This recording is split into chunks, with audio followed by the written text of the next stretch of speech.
All right, welcome to Inside the Birds postgame live. Had a few technical difficulties there, but you know what, Adam? So did the Philadelphia Eagles. A lot of technical difficulties down in South Florida as they lose their Week 4 game against Tampa Bay, 33-16. Look, I mean, you and I could sit here and break down like we do in postgame, right? We could break down defense, break down offense, break down special teams. I think with the Eagles headed into the bye here and being somewhat disastrous on defense for 3 out of their first 4 weeks, we should just look at this game conceptually, everything that's gone wrong for them, what they need to correct here going into the bye, because offensively, we know that they were limited. We know that there were issues with the injuries. So I can't lay everything at the feet of the offense, even though there were some problems. But defensively, Adam, 3 out of 4 weeks. My big takeaway now is that this team has to figure out a way, either through personnel scheme change or personnel change, to defend offenses that operate out of 11 personnel and can run the ball and throw the ball. There are a lot of deficiencies here, and you're not going to run into an opponent every week like the Saints who want to run the ball at a 60% clip and go fullback and go tight end and make Vic Fangio go 5-6 man fronts. You're not going to see that very often. Yeah, look, the spacing that they gave up on defense, and obviously the Bucs, we knew they were 11 personnel team, even though they lost a receiver during the game. Palmer, who was starting for McMillan on the outside, got hurt. He had a concussion. He was ruled out. And then Sterling Shepard is really an inside receiver, had to play outside, and he actually made a couple plays. He had a 30-yarder. So the spacing is bad that they're giving up to receivers. It's got to stop. We saw this with Jim Schwartz. It would drive people crazy, including yours truly here. Picket fence, remember that, where you give them spacing and you allow guys to roam free. You can't do that. Free access is bad. They have the thing is they have the talent on the back end to make this not a factor, but it is a factor. They're giving up too much space, and we'll see what Vic Fangio says going forward. So that's an issue for sure. Bryce Huff has been essentially replaced by Brandon Graham. We'll talk about that. It's been slowly coming. I mean, it's been steady every week, and then now you have where I believe Graham started over Huff. That's a major problem. You talk about going to the bye, what things have to be fixed. They got to get their pass rush going. And Baker Mayfield, I'm not saying he didn't play well. He played well, but they kind of made it easy for him. They did. That's why, as we look at what the Eagles' deficiencies are, the back end, you just said they have the talent in the back end to do better. Yes, better than this, yes. But when you look at today, you have to have some questions about Slay. We talked about him dealing with a knee injury, right? And how effective he would be. He gave up a touchdown, and to be fair, he was nowhere in sight on a ball that should have been a touchdown catch. I can't even remember the guy's name. It was like their fourth receiver over the middle. He drops it, but you see Johnson. Slay was in coverage and just nowhere near. Quinyon Mitchell, we know he's going to be a good player, but he's a rookie right now making rookie mistakes. Avonte Maddox is a guy that specifically when they go up against these 11 personnel teams has been picked on considerably, Adam. And we've asked, like, when is Vic Fangio, how much leash is he going to have before he gets Cooper DeJean or somebody else in there? So he got picked on. Reed Blankenship got picked on today. And CJ Gardner-Johnson also gave up a touchdown. This guy used to be a playmaker. You used to not be able to run out that easily on him. He also drops, had one in his hands. So do they have the talent to be better? Yes. Do they have the talent, Adam, to be good enough to be what this team wants to be? I don't know, but I also know it doesn't help that they get no pass rush. That's the latter is the biggest issue, man. They got nothing on Mayfield, really. Like early in the third quarter when they made the game interesting, remember when they went down 10 points, they started getting a little pressure. I'm like, oh, maybe they'll make this game respectable. I knew they weren't going to win. In fact, you'll recall what I texted you before the game started.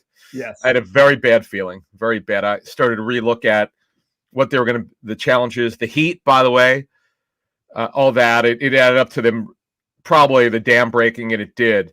They tried. I mean, look, they certainly gave an effort, but mentally they just made too many mistakes. But overall, getting to the defense, I think you hit it right. That is really the issue right now. And then we had the block punt last week, 2 very bad special teams gaffes. So then Rodgers makes up for his gaffe and has the blocked extra point for 2 points. Yeah, too little, too late there. You're right. So 2/3 of this team failed today. Actually, all three failed. We've seen the offense when healthy.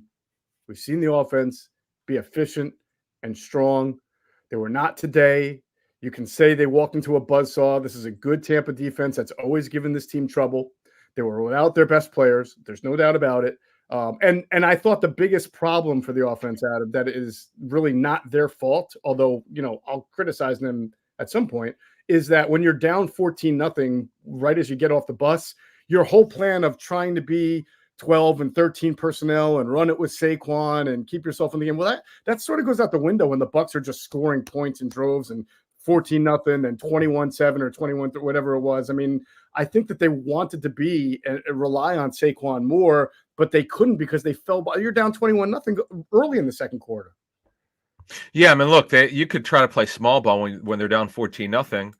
Actually, in fact, I remember you texting me like it looks like they're not going to be able to run it. You can, but the problem is you have to be so successful on early downs, or it's just going to be third long. It's with this group, and by the way, they reduced their splits, they condensed them. Actually, it's interesting. It used to be for years you could get away with it. Mm-hmm. Sean McVay does; he's the best. But I know the Titans are doing it. I know that because I remember seeing it and talking to them about it. But the problem is when you're playing the Eagles are basically playing with number 4, number 5 receivers. Okay, Dotson is a number 4 receiver. He's no longer even number 3. He's not good enough. I get it that he changed schemes. Well, folks, the Washington didn't want him. They traded him in their own division. That tells you that they don't think the guy could help anybody. Yeah, they didn't care that he sent him to the Eagles. It's been a month now. I mean, you got to learn the offense. Yeah, and I get it. He had to learn the offense here, right? But he's a non-factor. Paris Campbell, good for him. That was a good scramble drill, a good job of coming back to the football. But he's a number 5 or number 4. John Ross believe it or not, he was active and had a catch. Didn't matter. And Johnny Wilson's a blocking receiver. He's a number 5 receiver at best at this point. So they got what they expected. It's not their fault that their 2 best receivers were out with injuries. It's not anyone's fault. The coaches did what they could. You could only do so much with a bunch of backups, folks. People love to in our market, people love to assign blame. They wonder who to blame. Go ahead. You want to blame the head coach? You want to blame the offensive coordinator to somehow make number 4s and number 5s and number 2s and number 1s? Okay, it's a free world. Say whatever you want, but that's not realistic. Yeah, I mean, look, there are certainly things that you could say, why'd you do this? Why'd you do that? At the end of the day, they missed 12, 13 tackles. It started early. Defensively, yeah. The Bucs on their either first or second drive Baker went 4 for 4 on his second drive, and every single completion was for 15 or more yards, including like the 28-yarder, right? And then when they ran the ball with Bucky Irving, was he Tiki Barber out there? No, but he was out there getting yards and he had a one-handed grab that was a lateral throw and then ran straight, and 2 people whiffed at his ankles. This is just bad tackling. So if you want to put that on coaching, you absolutely can. If you want to put that on preparation, you can. But I also put that on the players. Like, you have to be able to make tackles, and we have seen these guys miss tackles. So, Adam, that is why I come down and I think a lot of these coaches have good reputations. These players are missing tackles. Do they have a personnel issue? They very well might. And there's nobody in the reserves who's going to come in and just save the day outside of maybe Cooper DeJean playing nickel if they give him that opportunity. Yep. I don't know what they can do at linebacker. I think Braun has played well for the most part. Same with Nakobe. But what are you going to do on the D-line? Who are you going to play? Yeah, no, you have what you have. We've talked about that. Ojomo had a penalty that was bad, and Maddox on the same play. Yeah, on a was it 3rd and long? Yeah, it was like 3rd long. Can't have that. Missed tackles are terrible. I mean, when you have a dozen or so missed tackles, that's just bad. See, that's stuff that has nothing to do with personnel. It's in terms of what you had. Like they didn't have an injury issue; they had a tackling issue. That's what they had. Right. So you can't blame. Oh, well, they don't have. Well, they have what they have. So they have problems. Now the bye came at the right time. I mean, It really did. I didn't think so. I don't think anyone really thought so. The Eagles, if week 5 is a great time to have it at the start of the season, but as it turned out, because of the offensive injuries, Lane Johnson was close, but he didn't get cleared fully. You had the 2 receivers that you mentioned being out. Mm-hmm. Britton Covey, he won't be back anytime soon with a broken the shoulder fracture. That's another thing. You got a new punt returner. You got the ridiculousness of the bad special teams issue. So they've got some stuff to clean up here. They got way more than we probably anticipated going into the bye. Yeah, and now I will say the schedule for them, you come out of the bye, you play a Cleveland team that has been terrible for the start. You play a Giants team that looks better, has a superstar on offense. They're basically hanging with everybody other than Minnesota in the season opener, but it is at New York, but it is a beatable opponent. And then a Bengals team that literally just got its first win, and then Jacksonville. So of your next 4 games, right, 3 look like you should win. And the fear here is you sort of feel like this is a get right part of your schedule. But Maybe it's not just good to be good. Like, you have to get better to beat the better teams, when you play them. And if you can't stop the Bucs, maybe one of these 4 games is closer than you think because you're not even playing as well as the Clevelands and the Jacksonvilles of the world. Yeah, I know, because you're basically saying is, and this happened last year, although they would win a lot of those close games in the first 11, they're playing down to the opponent a little bit sometimes. Yeah, I certainly could say that. It's kind of like who are the Eagles, right? When everybody's healthy, what are they? Well, you saw the upside of some of the defenders, right? We know about Carter's dynamically talented. He's extremely talented. They couldn't get home today. And then you've got the Zach Bond story of development. Certainly has been a good story. So you see some good things, but then you go through this, and we'll know more as we find out what the tape looked like. We'll see what the issues were with the tackling. That's the problem. Like, you don't really know what they are because they have, they'll get the injured guys back on offense, but defensively, and this is what you were talking about at the top here, really, what are they? Their pass rush is obviously not very good. It's, in fact, I'll double check to see if they have an edge rush sack yet. I thought BG had 1 sack last week, right? Didn't he have a sack against the Saints? No, it was it was Davis had it. Yeah, they didn't have one. Brandon Graham got it today. Yes, he got it today. Oh, he got their first one. That's right. Sweaty had it early. I remember that, number 19. So they got 2 today. They got their first 2 sacks of the season from their edges. Not that it really mattered, but hey, at least they did it. But look, they have a lot to get through, and you got the Bryce Huff problem. Speaking of the pass rush, when you can't get home, it puts so much on your secondary. I don't care how deep you are at corner. The secondary can only hold up so much. It becomes much more of a problem. Yeah. Yeah. Look, I mean, I think people looking at this realistically now have to, let's abandon this whole, the Eagles are a Saquon Barkley drop away from being 3-0 because they also could have lost week 1 and week 3, right? So there are a lot of things that have happened here that have made every game they've played in close up until this game. And this game, they completely imploded. You have to give a lot of credit to Liam Cohen, the offensive coordinator for the Bucs. What did he see? Well, he saw that if you try to run the ball and go heavy, they're going to play 5 or 6 men. Jalen Carter was unblockable. I'm glad in our podcast last week, we didn't beat people to death with it, but we did mention a lot that the South Florida teams have a big advantage in September and early October. And I think it was a huge advantage today, especially when you're already shorthanded. I don't know if you saw the replay, I guess they showed on TV, where a referee tapped Jalen Carter on the shoulder and he just fell over. Are you joking? No, he fell over. I didn't see it. I actually the referee hit him hard. He looked like he was just out there. He played a lot of snaps today. Oh boy, which you would imagine coming off that great game. I didn't see that. Okay. By the way, I did see double teams this week on Jalen Carter, which you didn't see the week before. Again, smart game planning, right? Yeah, he got tapped and he just fell over, and then went to the sideline and got himself some hydration in there. But that could be a 7-point advantage for a home team. It happens for the Dolphins, happens for the Bucs here. And, obviously the Bucs won by more than 7, but when you're already overmatching your opponent because they're shorthanded and you're got good things going, you saw what happened. So many guys going in and out of the game. We thought Juergens might be hurt. He goes out, he comes back in. Somebody else went out and came back in. By the way, you surprised that Gates didn't go in at center when Juergens came out? Yeah, I didn't. I thought was interesting. The hydration actually got to them today. There's no question about it. You definitely noticed that. That was a problem.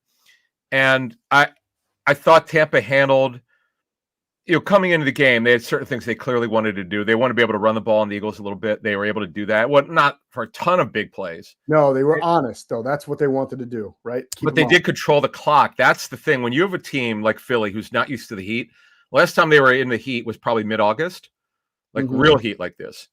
And another thing we should mention, and this is a factor, coaches will tell you this.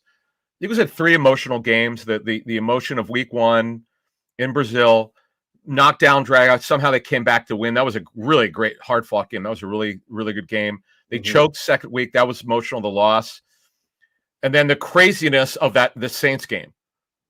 It's hard. This is what they went through last year. And they were out of gas last year, and there were obviously other things, but the Eagles might have been out of gas for this game. They seem very tired, which, on your point, in that heat becomes a problem. Depth becomes a real challenge for you. And then again, I can't emphasize this line enough. When you're playing a bunch of backup receivers, eventually, folks, it's going to be a major problem. You can't count on playing a lot of 12 personnel and somehow the Bucs aren't going to know this. The Bucs saw the tape from last week. They know what the Eagles were trying to do. The Eagles should have scored more than 15 because they turned it over twice, but they got caught. I mean, they got caught and it was a disaster.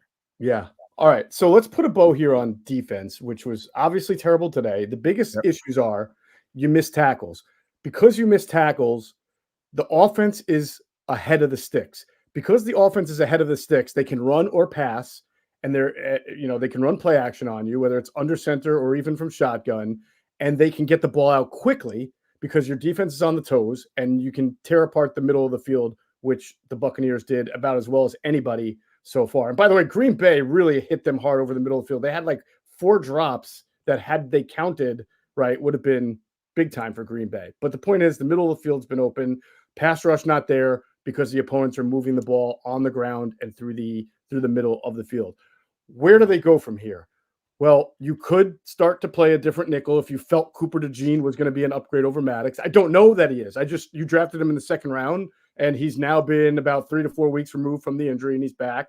And I would say you've got a week of bye and then another week of practice to maybe see what happens with Sidney Brown. I don't know if it makes a difference, but if he can come off IR, right, and then get involved and get in practice, maybe he can help you make a difference in the missed tackle game, because tackling is one of his strong points. It's actually been 6 weeks for DeJean. He came back in the middle of August, but on your point, he missed the first 3 weeks of camp. We know it's a lot to miss. It really is. You're behind. And Vic Fangio's old school. If he thinks you're behind, you're going to have to make up for it. And it's just But that's the role that they were planning on playing him this year, was nickel. So, and he's obviously taller than Maddox. We know that he's got positional versatility, but they wanted to really play him at nickel. That's coming out of the bye. That's one thing they could. It's not like they have to play Maddox every nickel snap. They could work DeJean in, on your point, slowly work him in, see how he handles it, spoon feed him, see how he mentally handles it. And then the other thing we got to mention, Gardner Johnson's got to make plays. I mean, he has not been the factor that he was 2 years ago. He was incredible. He was absolutely an all-pro without the injury. When he had the kidney injury, that kind of ended it, lacerated kidney. But he's not making plays in this defense. And Vic's got to look at it and say, okay, what can I do better? Because we're the healthiest side of the football. What can I do better to get more out of my players? Because it's clearly not working. Like, okay, it was a great game plan against the Saints. Give all the coaches credit, not just him.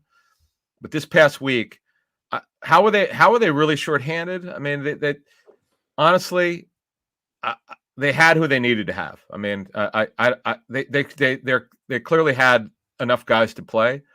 They just could not get to Mayfield, and Liam Cohen had it.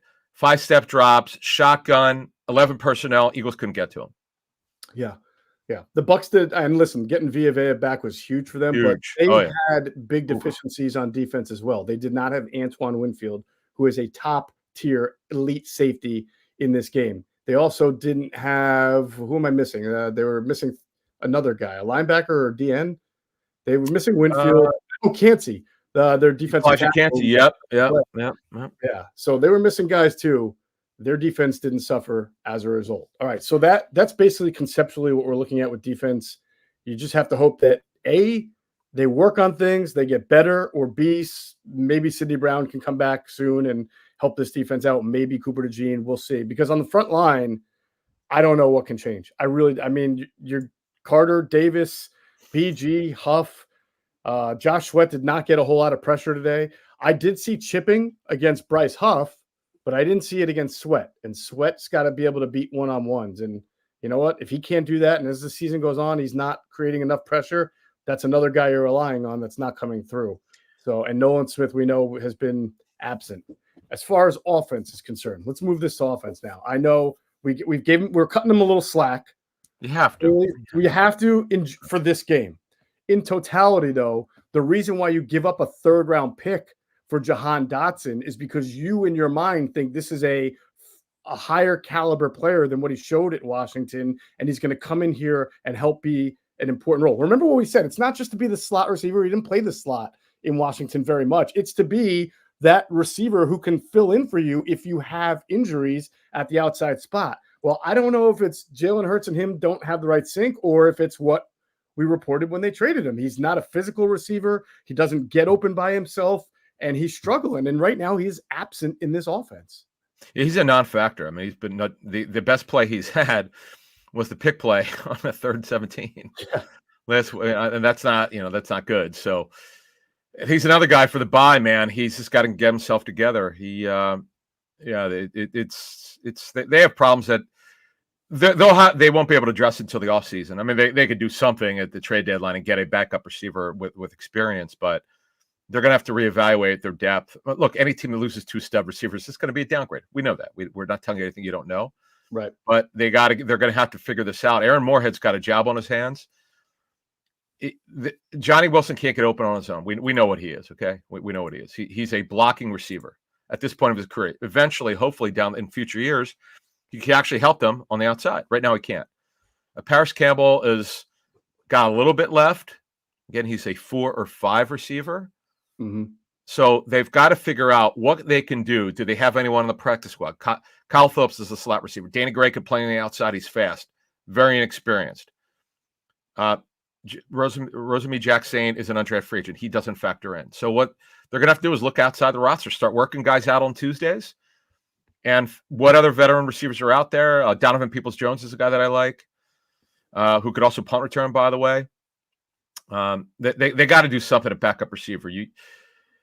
You can't be hamstrung because you don't have receivers like that. You wanted to, yes, there's going to be a major downgrade, but you don't want it to kill you. You want to get something serviceable out of it. That's where they're at. Right. Hey, and we mentioned this on the pregame pod. I mean, the Eagles have a tendency to make the Bucs defense look like it's an amazing defense.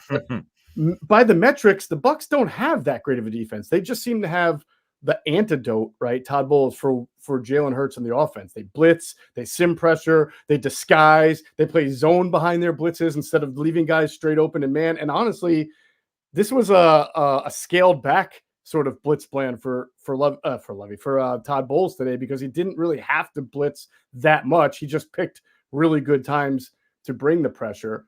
The Eagles are going to face tougher defenses down the road here at some point. And, you know, teams that come after them, they have to stop turning the ball over. And again, you cut them some slack, but the fumble killed them. The muff punt, absolutely. Oh. The muff punt probably was the turning point in the game. I mean, it didn't look good for the Eagles anyway, but like, you just gave them an extra possession right there at a time where they were scoring on their possessions. So that really hurt. That hurt the game right there. It was. I mean, Rodgers runs. Was it? Did he run into? He ran into DeJean. He pushed the blocker into DeJean. Yes. But you have better awareness, right? And then Ringo runs in, makes the gaff. You know that one. Situational awareness. You got to see where you're on the field. This has got to be corrected. To have 2 in 1 game is bad. They had a block punt the week before. Boy, the special teams were so good last season. Mm-hmm. This is not good. Boy, the bye, talk about, they got to clean this up. By the way, Donovan Peoples-Jones is on the Lions practice squad. So that means he is available, by the way, to sign off there. By number 15. Sure, go for it. Yeah, but I'm just saying they got to do something with somebody with experience where you just don't feel like you're helpless. That's the thing. You find this helpless feeling when yes, it's going to be a significant downgrade, but try to get somebody. You can't just rely on Goddard, who, by the way, had a terrible drop. Ball's right in his hands from Hurts. Forgot to mention that. Don't you think that was a tone-setting drop? I mean, listen, I don't know how the game would have unfolded, but that was an opportunity.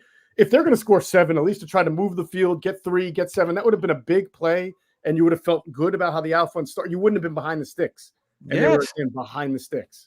Yeah, early in the game. That's the thing. You nailed it as a tone setter. You can't when you're so shorthanded. You almost have to play perfect football. Yep. They got away with it last week in an incredible game against the Saints. And this week they got what they got to hand it to them. And I love how people want to blame Sirianni. It's actually kind of funny because they don't know what to blame. They just want to blame him. They just, well, just blame him because he's the head coach. Okay, this goes on in every market. So okay. Well, but in this game, I can't sit here and say Nick Sirianni coached a terrible game against the Bucs. But what I can say is going into the bye 2-2. That they are not literally looking impressive, having a couple of games, where his calls could have helped them instead of hurt them. It doesn't look good. I mean, you're the leader of the team, and it's your job to have the team prepared. So when they commit a lot of penalties, that's on the head coach, right? When they miss tackles, that's on the head coach to trickle on down to the defensive staff that this is unacceptable. It's on Vic. That's why this bye week is very big, and how they play coming out of the bye is going to be enormous. Yeah, and Jeremiah Washburn, the pass rushing coach. I mean, their pass rush has been anemic. Mm-hmm. So it's the head coach. Yes, he's literally responsible for everyone on the field and his coaches. Sirianni's got a job to do to take hold of what the hell's going on as a CEO head coach, which he's been really since his first season. But now he truly is, because he doesn't have anything to do with the offense anymore other than to interject ideas and concepts to help out. But it's not his run anymore. So he should be actually a better head coach. That's what happened with Tom Coughlin. Coughlin became a better head coach when he was less and less involved. So we'll see what happens. But you're right to bring all this up. They have a lot to clean up and correct. Fixing, I don't believe in it. Fixing means it could break. Correcting. You got to correct this stuff so it doesn't happen again. And that to me is a problem for the staff, because they got a lot of things that they probably weren't anticipating.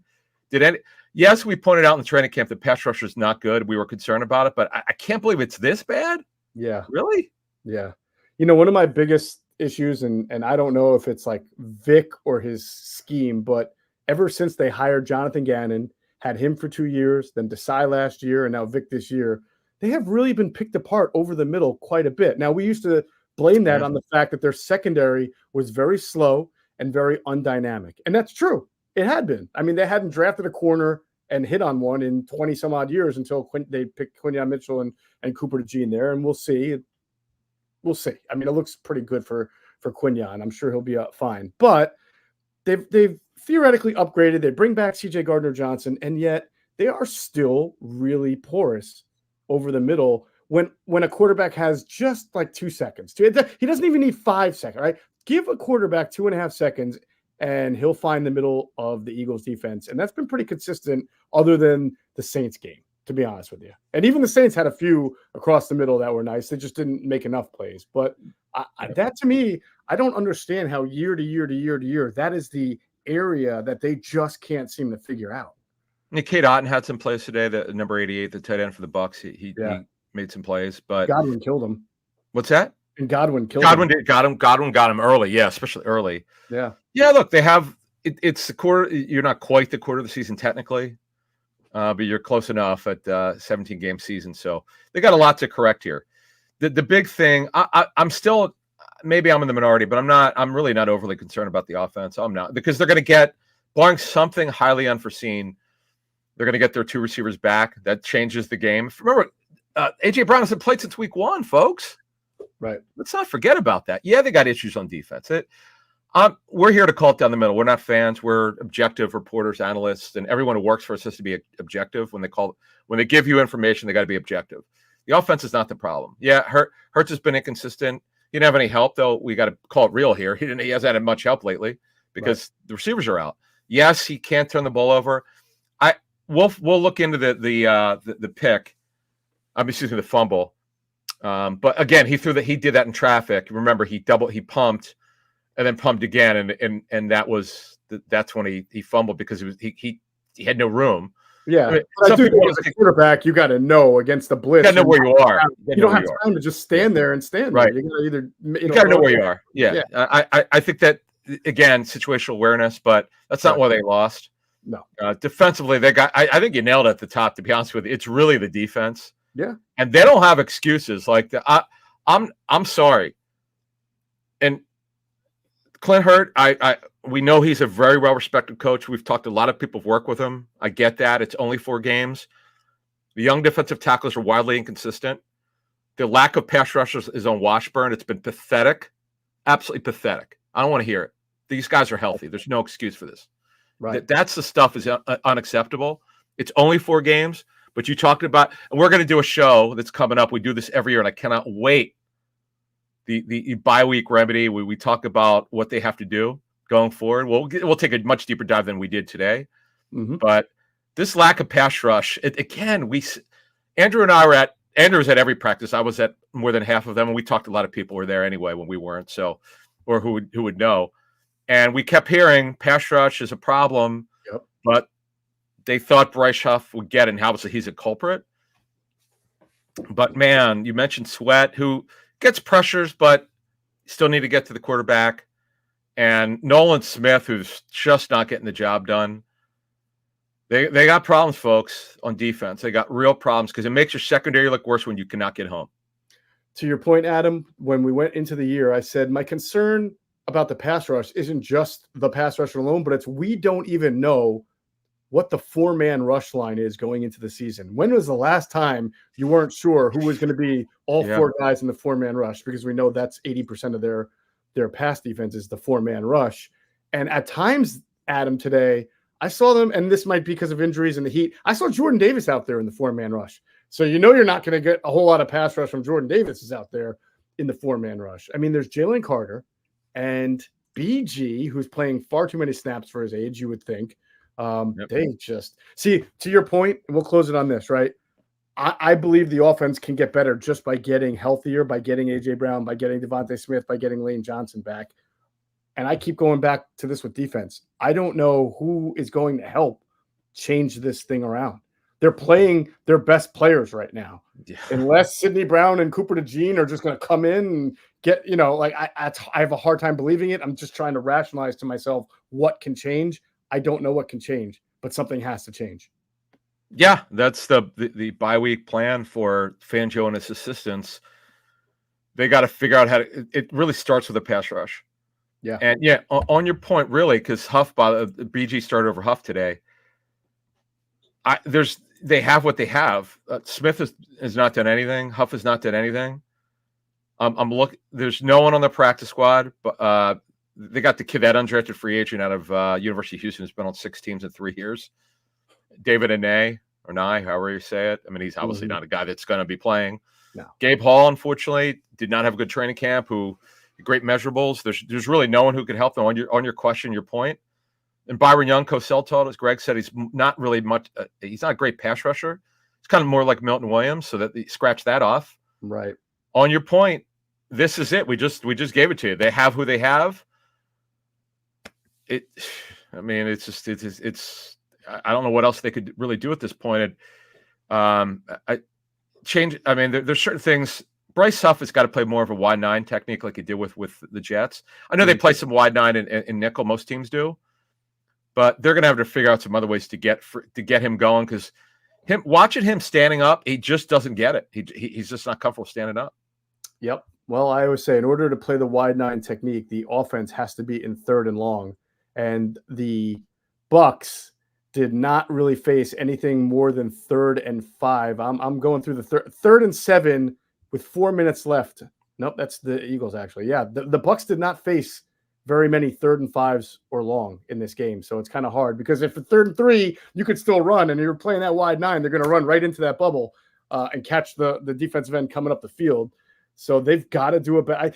Does it start with the pass rush? Yes, but in order to rush the passer, you must figure out a way to get the offense in 2nd and 3rd and longer distances. Right now, they're in 2nd and 3, 3rd and 2, and that makes it hard because you can 3-step drop, you can run and pass, RPO. You can do so many things when you're that ahead of the stick. So this will be a big key for Vic Fangio, his staff, Nick Sirianni, as the Eagles enter the bye week. It'll still be a great week for Inside the Birds. We will have a ton of content and coverage as we've been doing since the start of the season. Look forward to more ITB podcasts this week and getting all that content on the platform as we break down this loss. And then obviously the Eagles headed in to the bye. One thing I was going to mention, we're not going to give it away. we have a really cool chalk talk. A current NFL quarterback who's a free agent is going to be coming on our show. I'm not going to give it away. Mm-hmm. I confirmed he's not retiring. So Nice. I said to him, I was like, dude, look at Flacco, man. Right? Yeah, I mean, The second straight year. yeah, it's unbelievable what he's doing. I mean, we'll see about Richardson, but yeah, we were looking for something unique, and yeah, for on Patreon, that's coming, I think, Wednesday. So stay tuned. Should be an awesome one.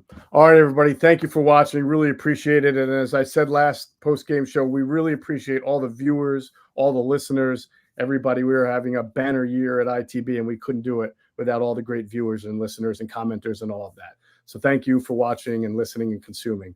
For Adam Caplan, I'm Geoff Mosher. You've been watching Inside the Birds post-game live. We'll catch you on the next one.